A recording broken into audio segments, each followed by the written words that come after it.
The personal matter that absorbed Levin during his conversation with his brother was this. Once in a previous year he had gone to look at the mowing, and being made very angry by the bailiff he had recourse to his favorite means for regaining his temper. He took a scythe from a peasant and began mowing. He liked the work so much that he had several times tried his hand at mowing since. He had cut the whole of the meadow in front of his house, and this year ever since the early spring he had cherished a plan for mowing for whole days together with the peasants. Ever since his brother's arrival, he had been in doubt whether to mow or not. He was loath to leave his brother alone all day long, and he was afraid his brother would laugh at him about it. But as he drove into the meadow, and recalled the sensations of mowing, he came near deciding that he would go mowing. After the irritating discussion with his brother, he pondered over this intention again.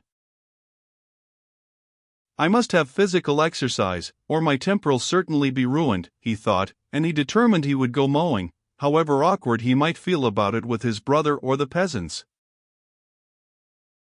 Towards evening Konstantin Levin went to his counting-house, gave directions as to the work to be done, and sent about the village to summon the mowers for the morrow, to cut the hay in Kalinov meadow, the largest and best of his grass lands. And send my scythe, please, to Tit, for him to set it, and bring it round tomorrow. I shall maybe do some mowing myself too, he said, trying not to be embarrassed. The bailiff smiled and said, Yes, sir.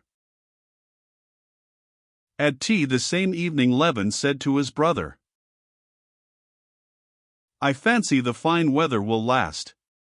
Tomorrow I shall start mowing. I'm so fond of that form of field labor, said Sergei Ivanovitch. I'm awfully fond of it. I sometimes mow myself with the peasants, and tomorrow I want to try mowing the whole day.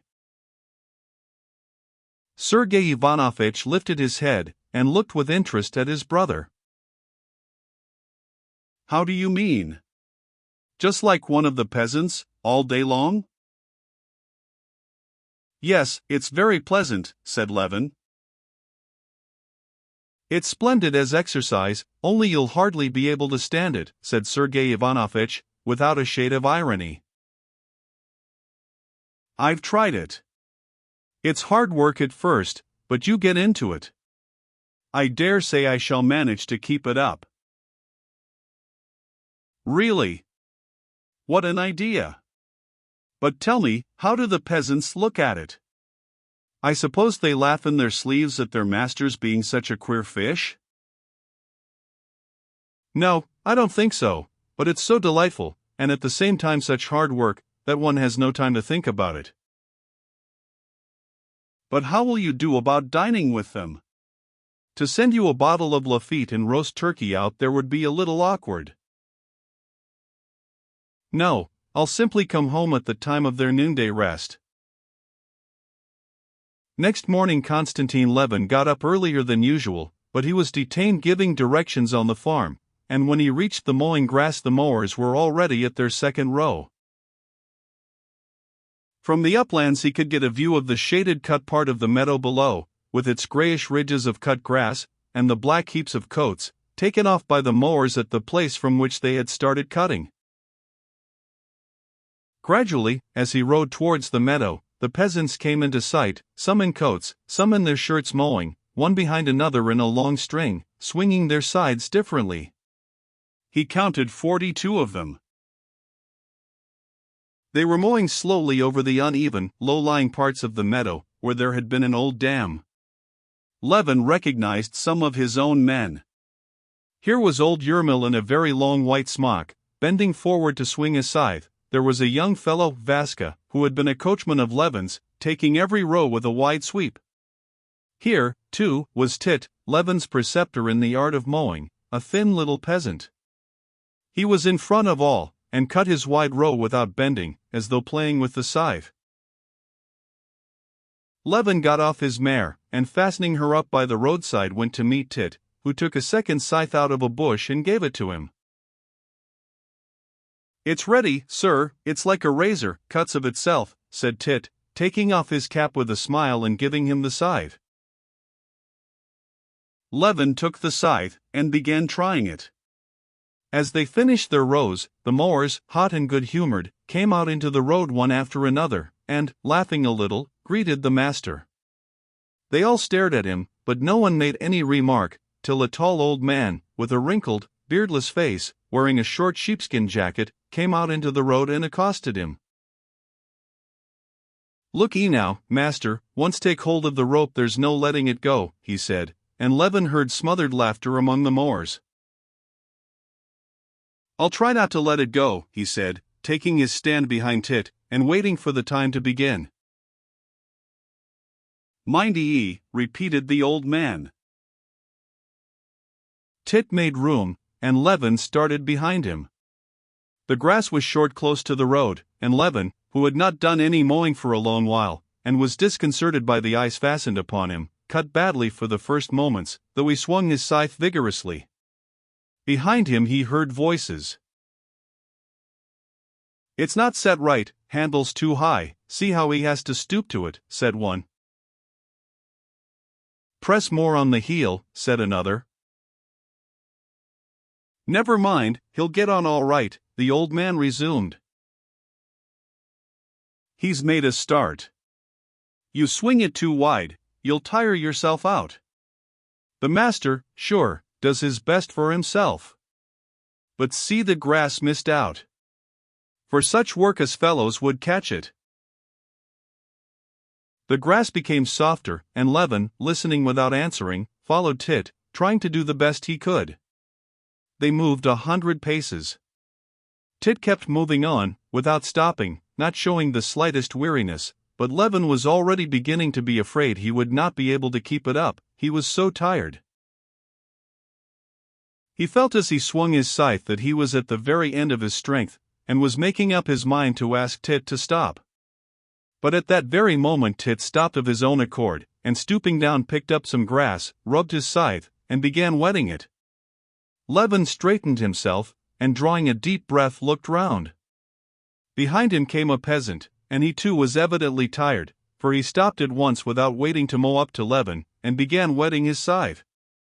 Tit sharpened his scythe and Levin's, and they went on. The next time it was just the same.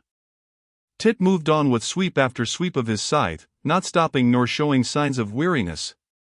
Levin followed him, trying not to get left behind, and he found it harder and harder. The moment came when he felt he had no strength left, but at that very moment Tit stopped and wetted the sides. So they mowed the first row.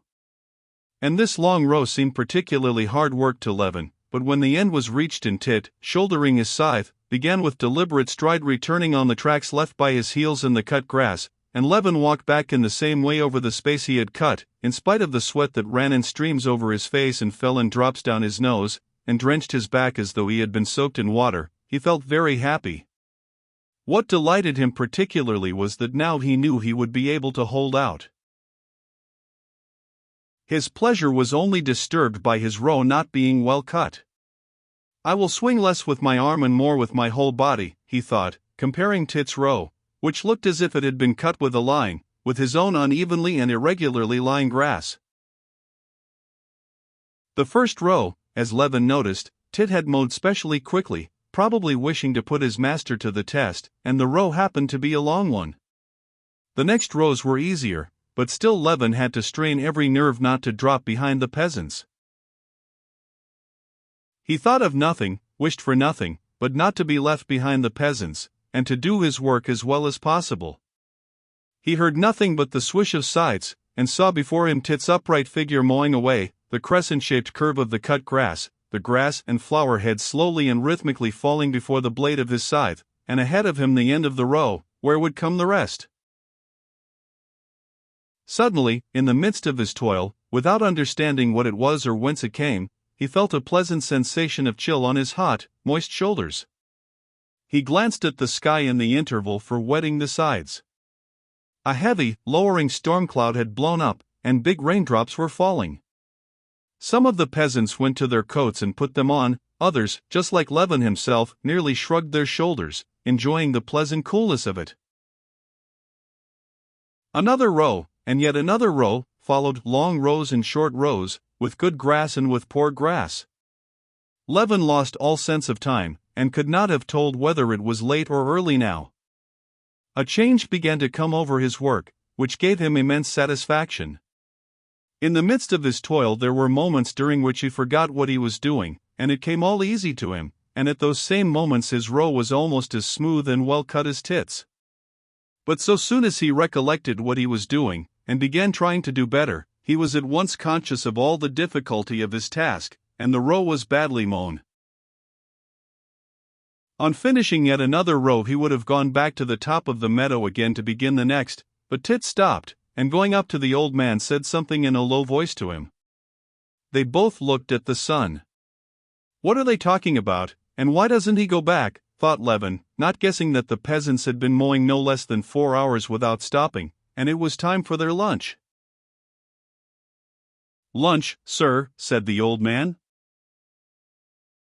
Is it really time? That's right, lunch, then. Levin gave his scythe to Tit, and together with the peasants, who were crossing the long stretch of mown grass, slightly sprinkled with rain, to get their bread from the heap of coats, he went towards his house. Only then he suddenly awoke to the fact that he had been wrong about the weather and the rain was drenching his hay.